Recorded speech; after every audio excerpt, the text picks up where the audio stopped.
Hello, this is Angela with Parker's Permaculture. I wanted to do a quick video.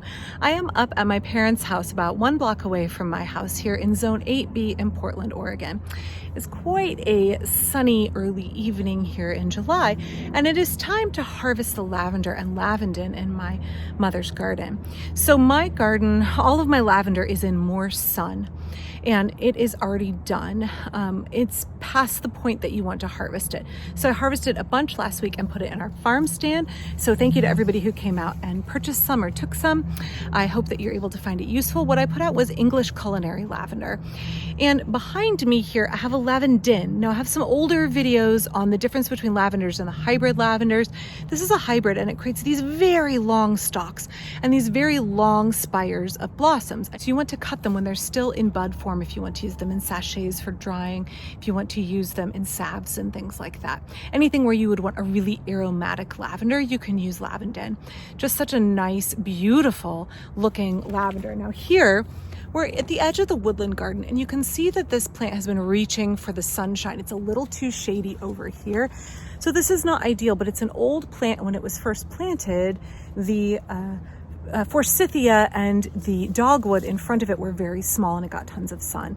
So it probably is not an ideal place for it, but it's produced abundantly and I'm going to harvest it and show you how. Here you can see the buds are still nice and tight and these long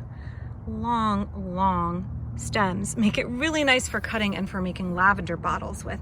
It's very aromatic. It's probably a little harsher of an aroma than I would use in a culinary setting. This is really for drying, just for smelling, not so much for eating. It would make a very strong additive to your pound cake. I would probably use a milder lavender than this one for that. So I'm gonna come back and I'm gonna harvest it here. So you can see all of this is going to get harvested. I'm going to tie the bundles up and hang them upside down and dry them and use them in things, again, like salves, sachets in the winter. I'm prepping now for winter crafting. The reason that I want to cut this back is twofold. It's not just so I can get the harvest that I want. It's also because when I come in and cut this back, this lavandin will bloom again in September. If I cut it now, I'll get 2 rounds of blooming out of it, which is good for me and it's good for the pollinators. When I harvest it, I leave a section for the bees. I don't harvest all of it. I just take a chunk. So you can tell this is a lavandin hybrid because it has the 3 flower heads, 1 big and 2 little off of every main stalk. So I'm going to come in here and harvest it.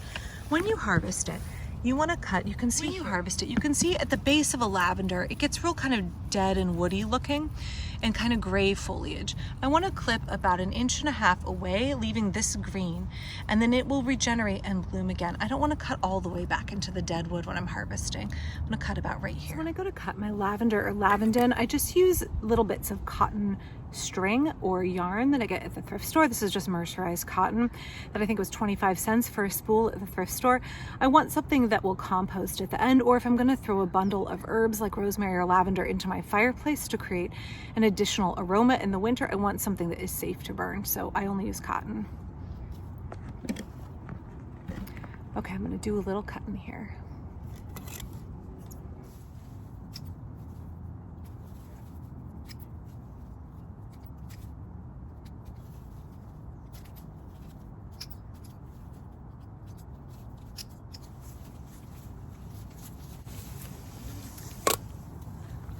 So typically when I harvest a bundle, I want to get enough that I can kind of get a good fistful of it, a good handful of it, and that feels like a good bundle for me to dry. And so I'll come along and I'll tie it up.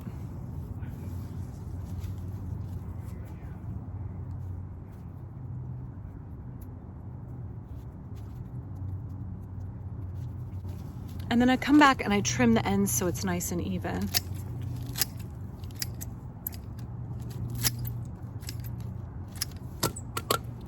And then when I get home, I'll hang this up and it can dry. You want to make sure that you tie the bundles nice and snug so that when they shrink as they dry, they don't fall out of your bundle.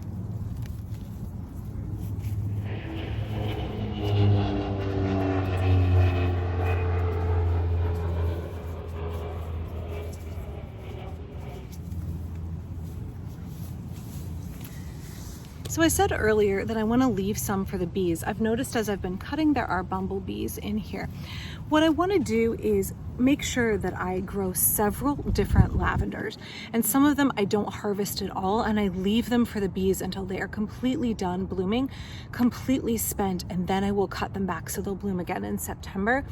But some of them I cut for me, and some of them I let flower all the way, and then I cut back and I let them be a source of food for pollinators. So always overplant so that there's plenty for your pollinators. Here you can see the shrub completely shorn. Again, I've left between 1.5 and 3 inches of green growth, and this will send out new shoots and flower again in early autumn. Usually here that's in September.